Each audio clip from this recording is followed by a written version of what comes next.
Do you know, at the edge of the Horn of Africa, lies a nation unseen, unrecognized, but alive. Its name is Somaliland, a land that breathes, dreams, and endures. On dry and wounded soil, a people rose to build a hope that the world refuses to see. Once, this land was called British Somaliland, a protectorate hidden in the shadows of empire. Far from global attention, yet rich in resistance.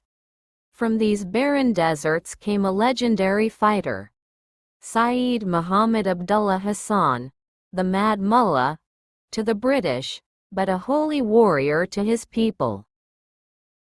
He waged a war for 2 decades, not with modern weapons, but with poetry and faith. His defiance lit a flame in the hearts of northern Somalis, a flame that would burn again, many years later. Then came 1960, the moment of freedom.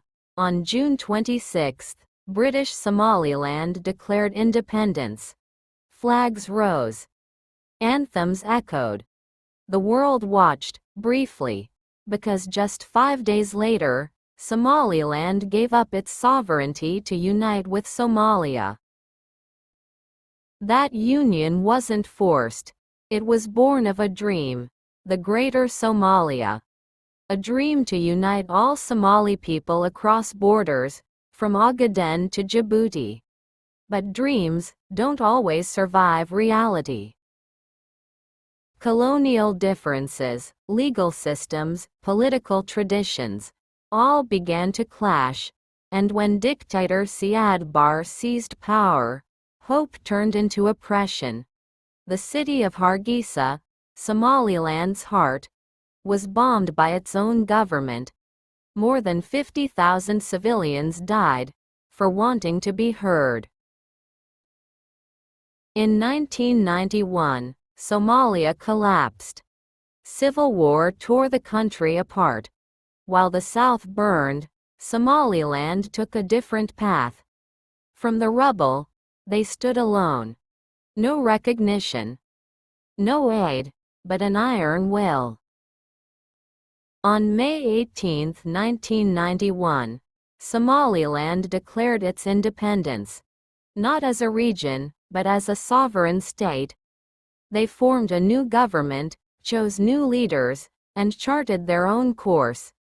In a world that worships flags and UN seats, they built something rarer: stability. Somaliland held elections more peaceful than many established democracies. They established a hybrid legal system, customary, Islamic, and democratic. They printed passports, opened universities, and maintained order, all without the world's help. But the world looked away, because to recognize Somaliland would be to unravel Africa's fragile borders.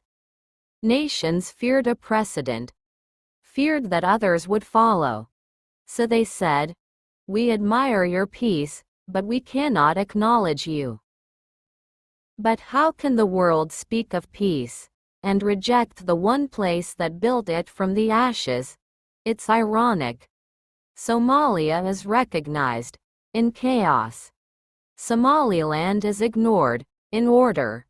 Here, international law becomes a game of politics, not justice. But the people of Somaliland didn't wait for sympathy.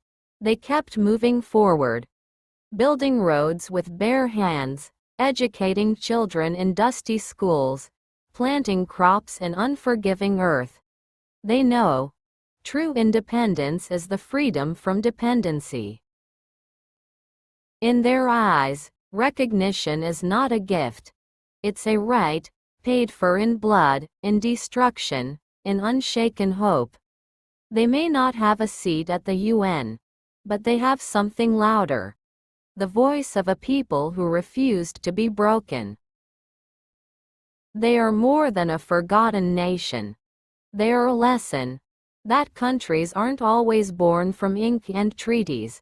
but from scars and survival. From roads walked without a map. From the courage to stand when the world looks away. Somaliland is a mirror. It shows us that recognition without justice is hollow. That dignity is not given, it is claimed. And that a truly great nation isn't the strongest, but the most patient, the most faithful to itself. Across the sunburnt plains of Africa, Somaliland keeps walking. Alone, maybe. Forgotten, perhaps. But its footprints are carved into the sand of history. A nation that chose dignity, even when the world refused to see it. Thanks for watching. Please subscribe for more history.